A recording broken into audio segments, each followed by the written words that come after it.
Hi guys, I hope you're doing fine and enjoying your time wherever you are. It's been a while since I reviewed a series, but I'm here with one of my favorites. I mean, seriously, if you haven't watched that series, unangoja nini? So, alright, before I start, my name is Welda Biyaki and welcome to my channel and I hope you enjoy.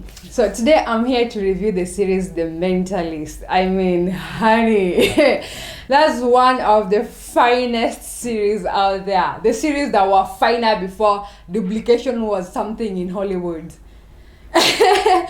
So basically speaking, The Mentalist is a CBS series, and it's I think it's 7 seasons long. It started 2008 and ended up in 2015.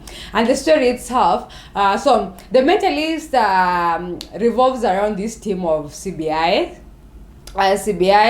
California Bureau of Investigation agents, and one consultant who's Patrick Jane, who people always assume he's a psychic, but we all know that there's no such a thing as a psychic out there. He's just so good at reading people.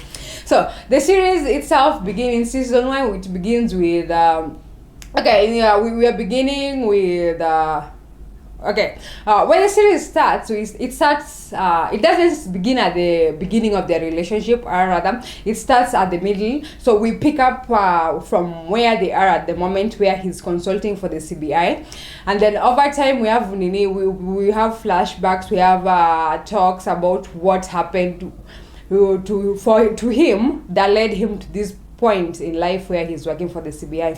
So after you continue watching, you realize that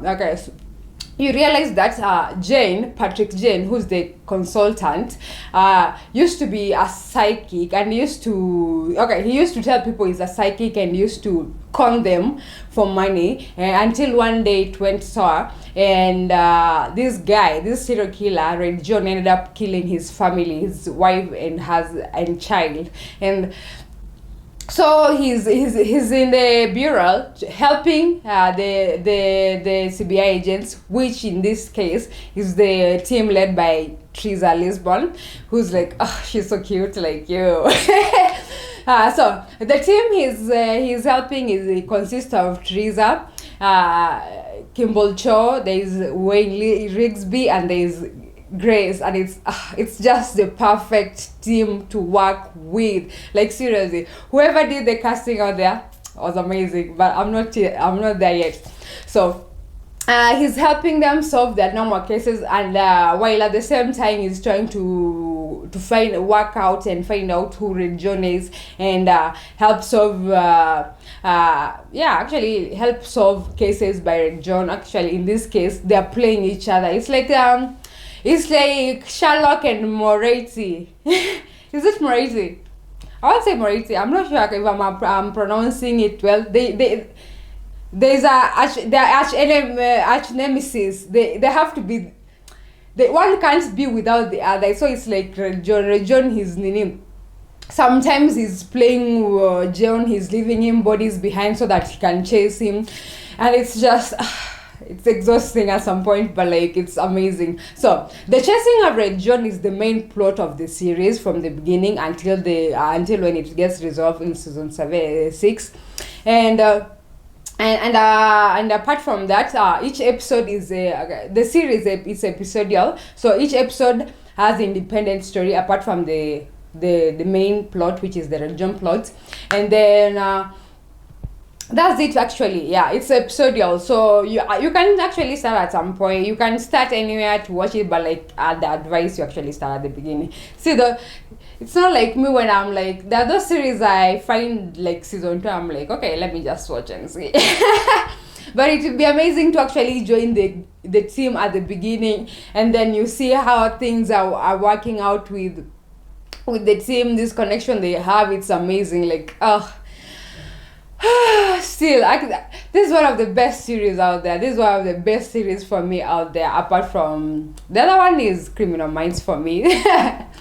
So the team itself is led by Teresa Lisbon, and she's so small and cute, so which actually makes it way better. For me, it's just it's thrilling to see somebody so tiny. I mean, I'm not saying that tiny people can't do bigger roles, but it's amazing that somebody so tiny and she's female and she's leading a team, and actually the team respects her and they work with her in a very successful way, and it's just amazing. And then so yeah, the casting was amazing, like seriously. If you have watched the series, or if you plan on watching the series, the main characters which I've said, Kimball Cho, there's Wayne Rigsby, there's Grace, there's Teresa, and there's Jane. It's just they're so tightly knit together, and it's just it's amazing. And at some point Jane drives them crazy by playing creating pranks, and okay, not really pranks, but okay, in a way, okay, the way Jane goes about solving the cases is unorthodox, but it brings results, and it's just amazing. Yeah. So for this series, the other thing I love about this series is the romance within the series. It's just subtle. It was put there, and it's something that has been fermenting over time. It's not that most series. It's not that that kind of romance when we are beginning at season one partner is already pinning the other partner on the wall, and they're just making out crazy, and then they hook up for the first 5 seasons and the first five episodes, and they have to break up because because of the maybe like the department doesn't allow them and to do all that. And then they end up like breaking up, and it's just a mess. For this series, okay, there's romance. There's the Wayne Rigsby and Grace romance, but they love each other, and we know it. And they're going, they're on the relationship, and at some point we get a new like this agent who is in charge of all the agents. Who's like the first one, actually the only agent who brought the issue up was Hightower, and she had to force them to either break up or they change like stations, and it was heartbreaking. But it's amazing because actually they broke up at season 2, and they rekindled their romance way in the future when there was no going out. Like I think around season 5 is when they actually realized that they're in it for like ever. They love each other, and there's no point of denying it, and they just it's satisfying to see them come back together. And it's so sweet, like seriously the way they come back together, that episode. And now the second romance is the Jane and Lisbon. Now this romance we never saw coming. Like we just reached the end of season 6 and like that's amazing. That's so cute. Like it's Jen and it's Teresa. It's just they're both cute. They're both I wanna smoosh their cheeks and be like ooh. But it's just amazing the way the creators waited for that long to bring up the romance, and it went all the way. So yeah, the series itself okay, I've said it's a CBS series, and it was it was created by Bruno Heller. Yeah, Heller, Heller. And seriously, I always watch this series and I'm like, you know what, God bless you for bringing such amazing production into this world. It's just amazing. It's something you can binge watch if you want. You can just if it's a weekend, you can just look for it. I don't think it's on Netflix. Maybe I'm not sure if it got moved to Disney Plus, but it's not on Netflix at the moment. You'll just look for it. You can just pop up your popcorns. You can just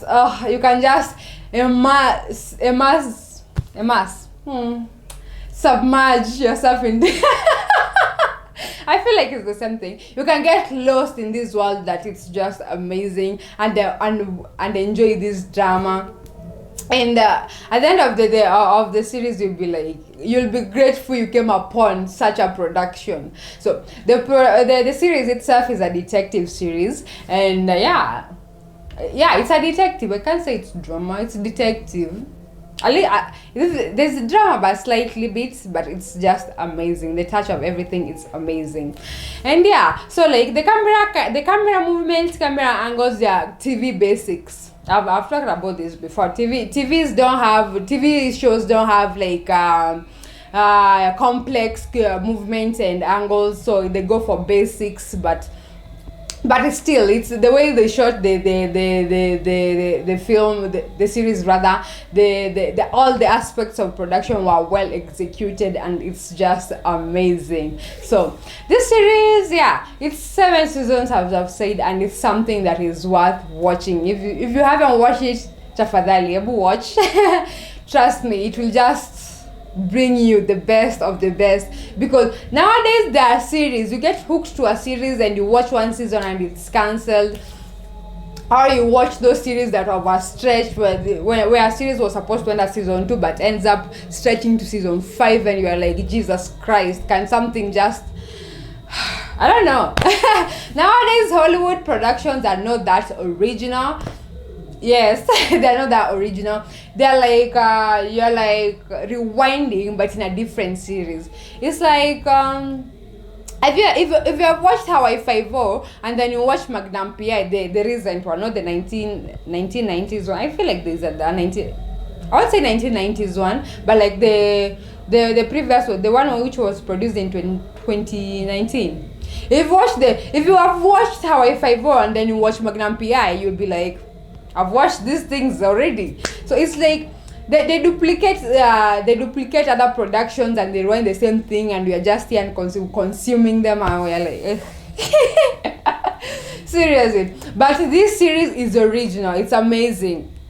The way we are working with a psychic, not really psychic. Jen is just so good at reading people. We are working with him. We are working with a tight-knit team. We are working with different cases. They are serial killer. They are on the loose, and it's just amazing. All these things brought together, they bring you this amazing series that is called The Mentalist. And I hope you enjoy while you are watching it. Anyway, thank you for watching to this point, and I hope to see you next time.